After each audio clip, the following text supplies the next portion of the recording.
কি ব্যাপারটা কি? বারবার তো ফোনটা আমি কেটে দিচ্ছি, তাও ফোনটা করে যাচ্ছিস কেন? দেখ বারবার ফোন করছি ঠিক এটা জানার জন্য তুই আমার সাথে কেন এই অসভ্যতাটা করছিস। আমি অসভ্যতা করছি? তুই তো সভ্য মেয়ে পেয়ে গেছিস, তুই আমাকে ফোন করছিস কেন?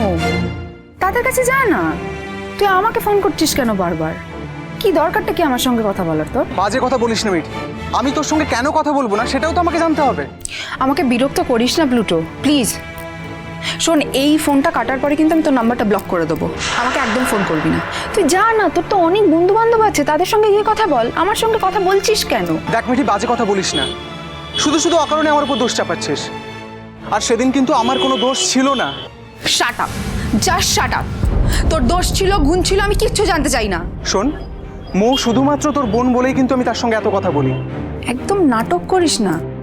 আমি তোকে বলেছি মৌ আমার বোন বলে তুই ওর সঙ্গে বেশি করে গিয়ে কথা বল? বলেছি একবারও? যাই হোক, বাদ দে। তোকে আমি খুব ভালো করে বুঝে গেছি। এর মধ্যেই বুঝে গেছিস? হ্যাঁ, বুঝে গেছি। আচ্ছা বেশ, তুই তাহলে আমার সঙ্গে কোনো সম্পর্ক রাখতে চাইছিস না, তাই তো? না, চাই না। এটাই তো শেষ কথা? হ্যাঁ হ্যাঁ হ্যাঁ, এটাই আমার শেষ কথা। কতবার বলবো? দেখ, তোর বাড়ির লোক আমাকে পছন্দ করে না, তোর মা আমাকে দু চোখে দেখতে পারে না, আর আমার মা পরিষ্কার করে আমাকে বলে দিয়েছে, একদম পরিষ্কার বলে দিয়েছে যে তোর সঙ্গে যেন আমি কথা না বলি। সুতরাং আমার এই কমপ্লিকেশনসটার মধ্যে যাওয়ার না কোনো প্রয়োজন নেই, আমি যাবও না। তাছাড়া তুই তো কদিন বাদে বাইরে যাবি, তোর দরকার আছে, তুই যা, পড়াশোনা কর। মৌ তো তোকে গাইড করছে, আর এই মেন্টাল প্রেশার নিয়ে আমি লেখাপড়া করতে পারছি। শোন মিঠি, ছোটবেলা থেকে দেখে আসছি মৌ তোদের বাড়ির প্রত্যেকটা ওকেশনে আসতো আর আমাদের দেখা হতো। আমি কি করব বলতো? এবার মৌ যদি আমার সঙ্গে নিজে কথা বলতে আসে, আমি কি করব? কথা বলবো না? দেখ, আমরা তো এক ক্লাসে পড়ি। তোকে আমি এসব নিয়ে কিছু বলিনি প্লুটো। এসব ছোটখাটো ব্যাপার নিয়ে আমার সঙ্গে কথা বলিস না, প্লিজ। আই হেট ইট। তুই ছাড়, বাদ দে এসব কথা। আর তোর জন্য আমি তোর মায়ের কাছে কেন অপমানিত হতে যাবো বলতে পারিস আমায়? শোন, আমার মা যদি তোকে কিছু বলে থাকে, তুই ঘুরিয়ে চারটে কথা শুনিয়ে দিবি। তার জন্য তুই আমার উপর দায় চাপাচ্ছিস কেন? ফোন ধরবি না মায়ের? আমি কি তোকে বলেছি আমার মা যদি ফোন করে তোকে ফোনটা ধরতেই হবে?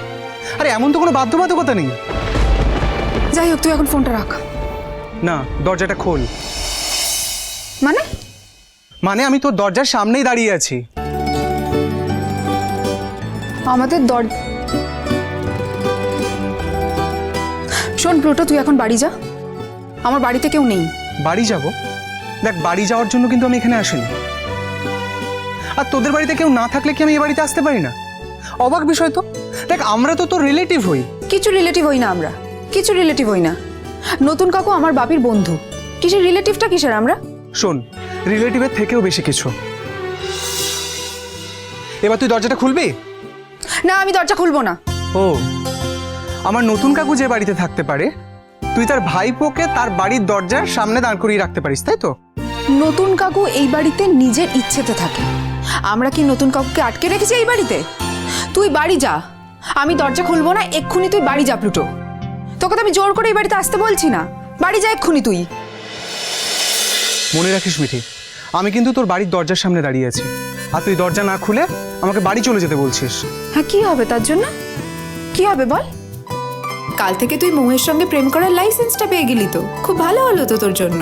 আর তো কাউকে কিছু বলার রইলো না, আমার সঙ্গে তোর আর কোনো কথা রইলো না।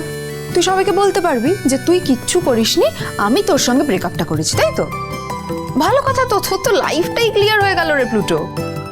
যা, আজকে ফোনের আনন্দে সেলিব্রেট কর, পারলে মৌকেও ডেকে নে। কেন? তুই জানতিস না আজকে শ্রেয়সের জন্মদিন ছিল? হ্যাঁ, তো তো কি হয়েছে বল? সেখানে দেখা হয়েছে তো, মৌয়ের সঙ্গে দেখা হয়েছে নিশ্চয়ই।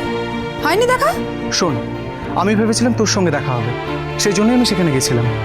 যদি জানতাম তুই নেই সেখানে, তাহলে আমি কিন্তু সেখানে যেতাম না।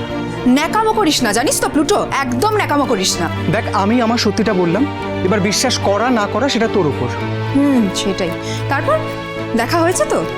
দেখ, সেখানে যারা উপস্থিত ছিল সবার সঙ্গে দেখা হয়েছে। হঠাৎ মৌয়ের কথা তুই আলাদাভাবে বলছিস কেন? মৌয়ের কথা আলাদা করে বলছি কেন? কারণ মৌ তোর গায়ে সবসময় চিপকে থাকে, সেই জন্য। আমার গায়ে চিপকে থাকে না, অত সহজ নয়। সেটা আমার আগের দিন দেখা হয়ে গেছে। কি দেখেছিস? কিচ্ছু দেখিসনি। এই, তুই এবার দরজাটা খুলবি নাকি আমি চলে যাবো? দেখ, এটাই কিন্তু শেষবারের মতো বলছি। কি কি ব্যাপারটা কি? হ্যাঁ, আমি তো বলছি বাড়িতে কেউ নেই। এখন যদি কেউ দুম করে চলে আসে, তখন কিন্তু খুব খারাপ হয়ে যাবে। দেখ, আই উইল ম্যানেজ। আর এখানে খারাপ হওয়ার কি আছে? আমি বলবো আমি এখানে এসেছি। দেখ, এমন তো নয় যে আমি এই বাড়িতে প্রথমবার এসেছি। আর তাছাড়া দেখ, তোর বাড়িতে কখন কে থাকছে সেটা আমি কি করে জানবো?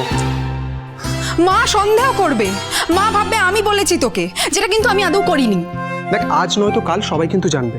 এখন আইডিয়া করে পরে সেটা পরিষ্কার করে।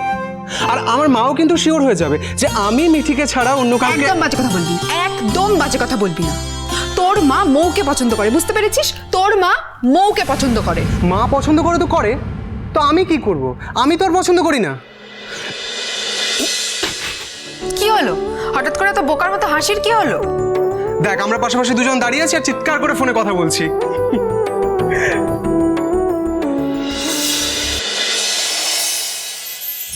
কি হলো? ছাড় ছাড় প্লুটো, প্লুটো প্লিজ। ছাড়বো না। তুই কাল থেকে আমাকে কেন এত কষ্ট দিয়েছিস বলতো? আমি মোটেই তোকে কষ্ট দিইনি। তুই সবার মাঝখানে আগের দিন আমাকে অপমান করেছিস। দেখ, আমি কিন্তু তোকে মোটেও অপমান করিনি। আরে তুই যদি আমাকে এতই ভালোবাসিস তাহলে চলে এলি না কেন? আগের দিন থেকে গেলি কেন ওখানে? কিভাবে আসবো বলতো? আর তুই তখন যেভাবে আমার মেজাজ দেখাচ্ছিলি, দেখ, সবার সামনে থেকে এভাবে চলে আসা যায় না মিঠি। খুব ভালো কথা তো, সবার সামনে থেকে চলে আসা যায় না যখন, তাহলে যা সবার সামনে গিয়ে কথা বল, সবার সঙ্গে কথা বল। আমার এখানে আসার তো কোনো দরকার নেই। সত্যি মিঠি, আমি না বুঝতে পারি না তুই যে মাঝে মাঝে কেন এমন করিস। ছাড় না, ছাড়, প্লুটো ছেড়ে দে। আমার মতো মেয়ের সঙ্গে আসলে তো চলবে না তোর। ওই মৌয়ের মতো রং ঢং করে যে মেয়েরা, তাদেরকে পছন্দ তোর। যা, আমি বুঝতে পেরেছি, খুব ভালো করে বুঝতে পেরেছি। যা না। কি হলো, কথা শেষ? যা, বাড়ি চলে যা, যা। আচ্ছা শোন শোন, বাড়ি যাব। কোথায় যাব? আর বাড়ি যাওয়ার জন্য তো তোর কাছে আমি আসিনি।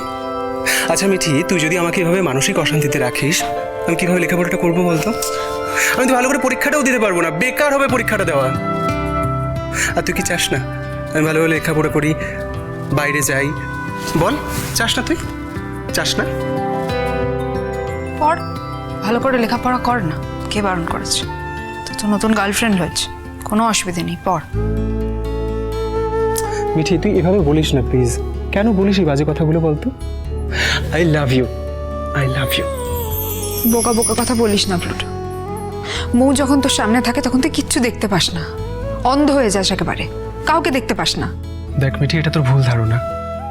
মৌকে আমি আর 5টা বন্ধুর মতোই ভাবি। আর বাড়িতে যেটুকু কথা বলি সেটা শুধু তোর বোন বলে, তোর রিলেটিভ বলে। আমি বলেছি তোকে? আমি বলেছি যে মৌ আমার বোন বলে তুই ওর সঙ্গে বেশি করে কথা বল? তোকে কে বলেছে পাকামো করতে? বেশ, বলবো না কাল থেকে। দেখে নিস, হাই হ্যালো করবো, একেবারে মিলিয়ে নিস তুই। সবসময় টুলির মতো তোর গায়ে লেগে থাকে।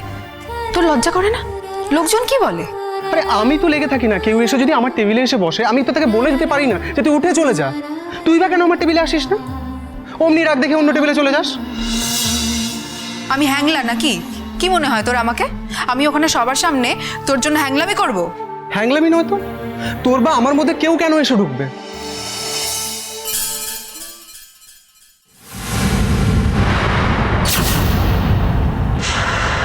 মিঠি যদি তোমাকে এই বাড়িতে ডাকেও, তুমি কিন্তু তোমার মায়ের অনুমতি নিয়েই আমাদের বাড়িতে আসবে। প্লুটোর মা যে শুধু আমাকে নিয়ে তোমার সঙ্গে কথা বলেছে তা নয়, প্লুটোর মা তোমাকে নিয়েও আমার সঙ্গে কথা বলেছে। মা, চিরসখা হে